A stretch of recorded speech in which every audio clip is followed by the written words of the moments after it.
हमारा मांग है, हमारा सत्याग्रह है, हमारा सदाग्रह है कि हमारा देश फिर से इंसाफ की तरफ, न्याय की तरफ रहे और पैलेस्टीन को सपोर्ट करे और इजराइल को क्रिटिसाइज करे।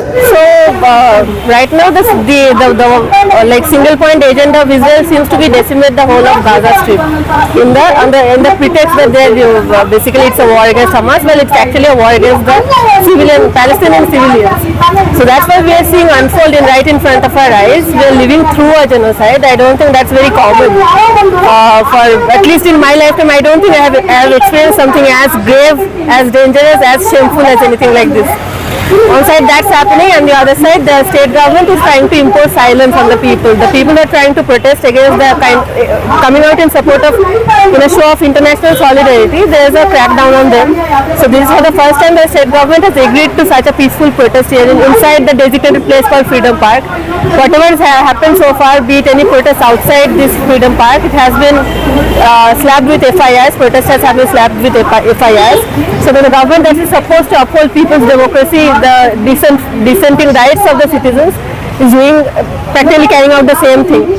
So we come here as in solidarity with Palestine as well. This is something where we want to say that nothing can silence us. Aratrika, I am from All India Students Association. शुरू से हमारा देश Palestine के तरफ था, लेकिन आज ये जो नया सरकार जो है वो मोदी वाला सरकार, इन लोगों ने इजराइल के साथ दोस्ती करके पैलेस्टीन के बारे में बहुत खेल रहे हैं। तो हमारा मांग है, हमारा सत्याग्रह है, हमारा सदाग्रह है कि हमारा देश फिर से इंसाफ की तरफ, न्याय की तरफ रहे और पैलेस्टीन को सपोर्ट करे और इजराइल को क्रिटिसाइज करे। ये हमारा बहुत स्ट्रॉन्ग स्टैंड है। ये न्याय धर्म का रक्षण करना है हमारा देश को, बस यही है। आपका नाम? मेरा नाम रघुनंदन है, मैं कन्नड़ का एक कवि हूँ और रंग निर्देशक हूँ। जब से इजराइल गाजा के ऊपर आकर जो वार किया है, वहाँ की जो सिविलियंस के ऊपर जो गारतगिरी हुई है और जो वहाँ पर जुल्म हुआ है, ये सारे वर्ल्ड में सबसे घिनौनी हरकत है।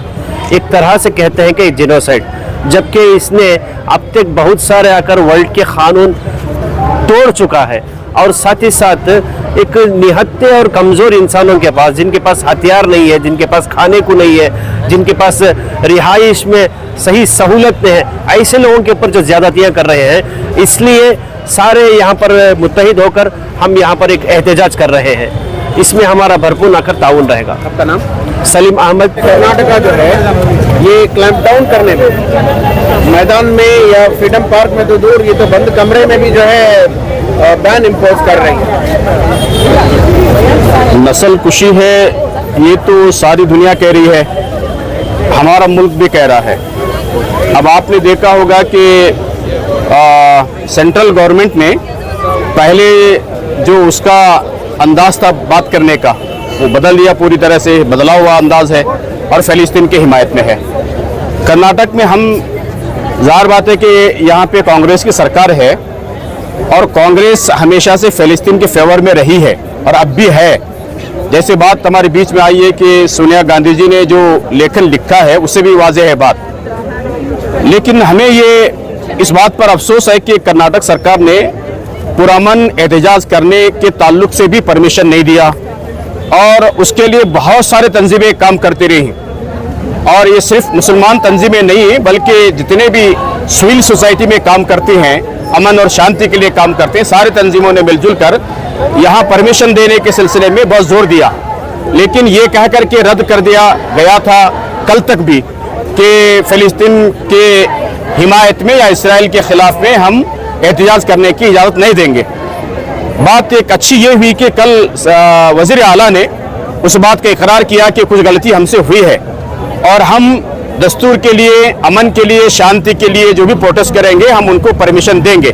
आज हमने देखा कि बहुत बड़े पैमाने पे एहतजाज हुआ और कामयाब एहतजाज है ये। इसमें इस एहतजाज में आपने देखा है कि बहुत सारे तंजीमों ने और बहुत ही मशहूर शख्सियात आज के प्रोग्राम में शरीक रहे हैं, जिन्होंने मज़ामीन को लिखा है, आवाज़ उठाई है और एक बड़ा चेहरा है कर्नाटक के अंदर। उन्होंने आज के प्रोटेस्ट के अंदर शरीक होकर के उन्होंने फ़लस्तीन के हक़ में उन्होंने बात कही है हम ये कहना चाहते हैं कर्नाटक सरकार से, आइंदा कहीं भी इस तरह से जुल्म के खिलाफ अगर कोई आवाज उठाना चाहता है तो उनको बराबर उनको इजाजत देना चाहिए, ये उनका बुनियादी हक है।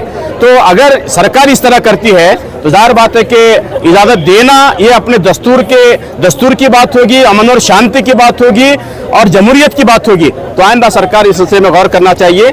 अच्छी बात यह है कि कर्नाटक सरकार ने जो अपनी बात को कबूल कर लिया, गलती मुझसे हुई है, और आइंदा पूरे कर्नाटक में कहीं भी पुरअमन एहतजाज होता है तो इजाजत देने की बात उन्होंने कही है। इसराइली एग्रेशन जो चला है, जो बर्बरियत चली है, जारहियत है, जुल्म है, जेनोसाइड बताया जा रहा है। देखिए, ये लास्ट 1.5 महीने से जो बर्बरियत, जो जेनोसाइड चलने कर है, करीब करीब 20,000 लोगों को कत्ले आम किया गया, उसमें करीब करीब 9,000 बच्चों को मारा गया। बहुत बड़ा एक जुल्म है, नाइंसाफी है। इसके खिलाफ मुल्क भर में और थ्रू आउट वर्ल्ड में ये प्रोटेस्ट हो रहा है।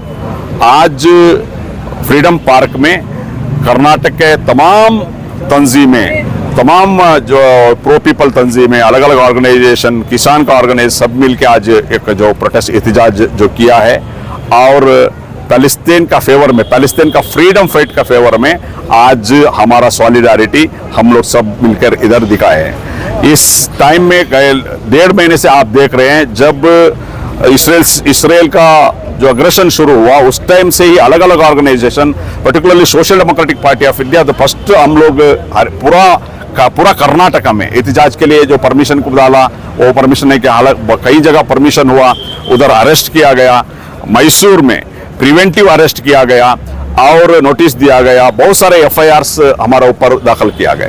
ये जो हुकूमत, जो कांग्रेस ऐसा प्रो पीपल एक्टिविटी से, प्रोटेस्ट से, जो बीजेपी हुकूमत था, इन लोग कितना प्रोटेस्ट किया, कितना पादयात्रा किया, मेकेदाटो पादयात्रा किया, बहुत सारे प्रोटेस्ट इन लोग किया है। तो ये जो पीसफुल प्रोटेस्ट है, ये आवाम की हक है। आज पैलेस्टीन का फेवर में प्रोटेस्ट कांग्रेस अगर रोक रहा है तो कांग्रेस का डबल स्टैंडर्ड मालूम नहीं है।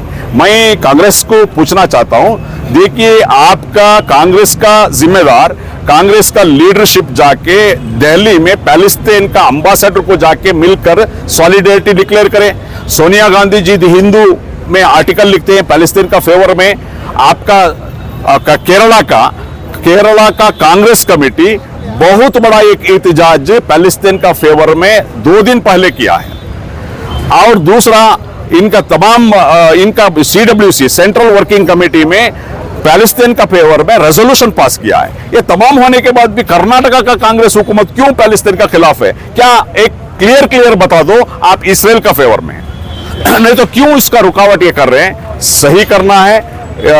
अगर ये सही नहीं करेंगे तो आने वाले दिन में अवाम आपको भी जो रास्ता बीजेपी को दिखाया वो दिखाना पड़ता। जो Palestine stand and today again you are here, how is it that you see? Little bit I feel this is a democracy country now, because in our constitution it is very clearly written that strike is a fundamental right. This is not a strike, it's a human to human, a touch for a human. Wherever human right violation, one should raise their voice. I want to particularly say something about the present government, Siddaramaiah government. They say that we are secular. I really not agree with that, because when we gave a letter to support the Palestinians, they rejected our application. What is happening here?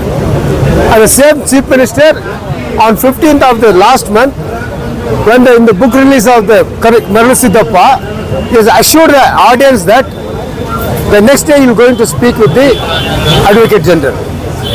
From that day, every day he used to talk to the Advocate General. Advocate General very clearly said that there is no call from Chief Minister. Then I met the Chief Minister also and said, sir, you have given a assurance to the audience. It has been not fruitful. So at least now, yesterday he has given the permission. I don't know whether it is in a word or in written. So I wanted to file a petition before High Court. This is the condition. To speak, you have to file a petition before the High Court. We'll see what will happen on the Monday. If they clearly come out for giving a permission to the protest irrespectively, it is okay. Otherwise, I'll go to the High Court to raise my voice. Thank you so much.